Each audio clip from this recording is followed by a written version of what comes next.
Hey everybody, welcome to another one of Chris's beer reviews. Now, this is the second day that I am trying uh, basically the fourth bottle out of an assorted 4-pack of Cameron's Cream Ale.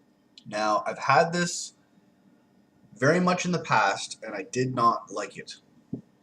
Now, please don't get me wrong, Cameron's is a fine brewery. Um, the last 3 beer reviews that I did were all actually, believe it or not, some of my favorite beers that I've had in a long time. They usually sell their packs in 9-packs at $18.95. Now, I did the math, and for premium beers, $18.95 is not bad for a 9-pack. Your average premium beer is about $13 a 6-pack. Now, when you're adding an extra 3 beers to that, $18.95 just seems right up the alley.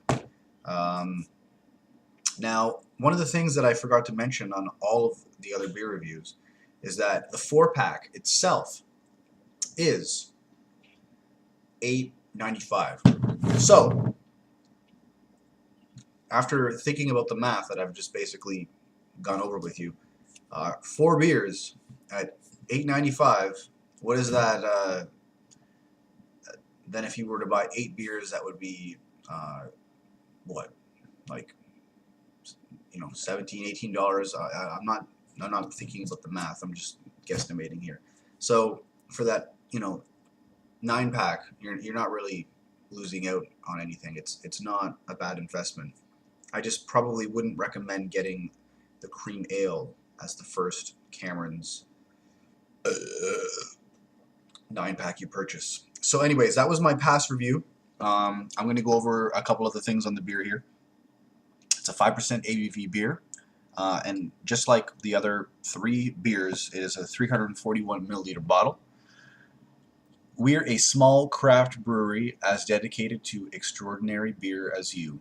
We craft brew by hand in small batches without additives or preservatives. Please refrigerate. And on the right, it says voted. This is the one bottle that's a little different from the rest on the right-hand side when I'm reading the description here.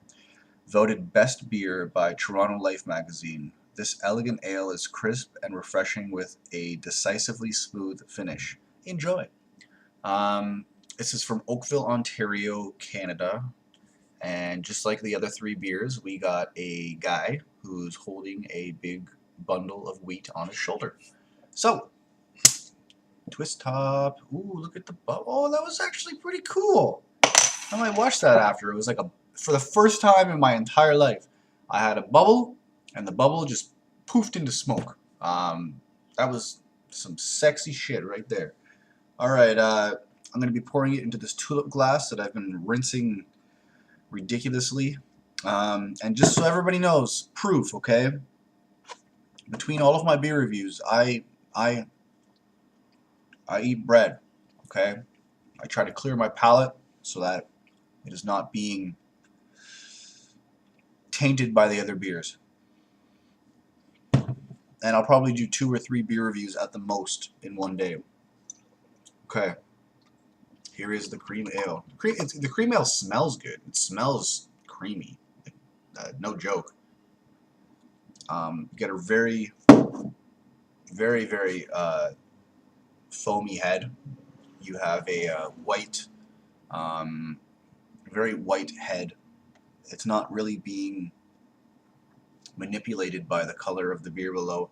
Now a lager would usually be like a very light yellowish looking wheaty color, but as you'll notice, half of this on your, what would it be for you? If you were looking at the screen on your left hand side from here to here, it looks like a lager, and then from here to here it looks like an ale. So this is quite the strange brew here. Anyway, I'm not really picking up on any of the aromas. Yay, I'm sorry.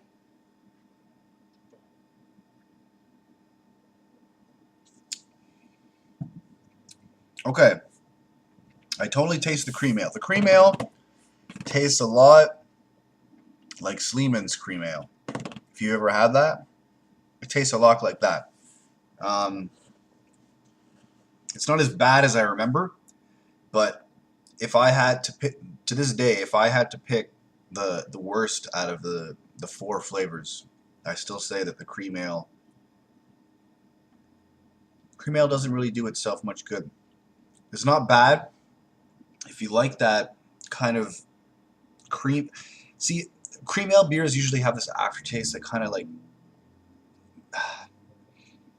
it misleads you. It makes you feel like you're tasting this like kind of like butterscotch like aftertaste flavor, but it's so masked by the creaminess of this ale that that aftertaste is kind of being taken away from it.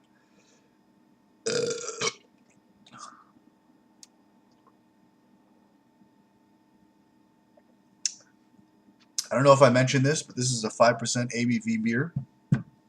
It is a 341 milliliter bottle. I believe I said this.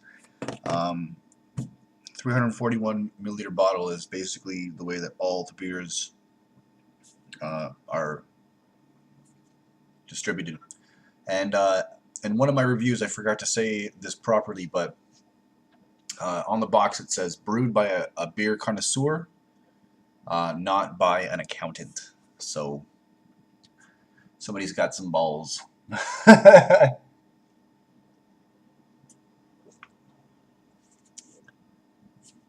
So this you can't really taste, like, it doesn't have any significant hoppy taste in it. It really just tastes like a malt in there, maybe a malt or two that I'm not really appreciating. I like the other beers.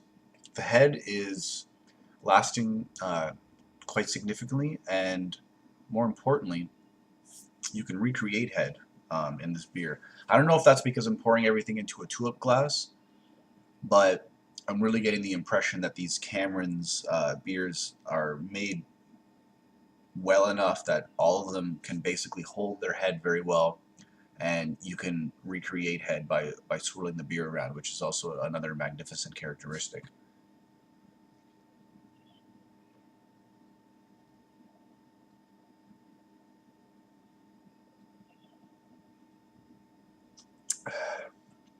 All right, everybody, my rating for this beer.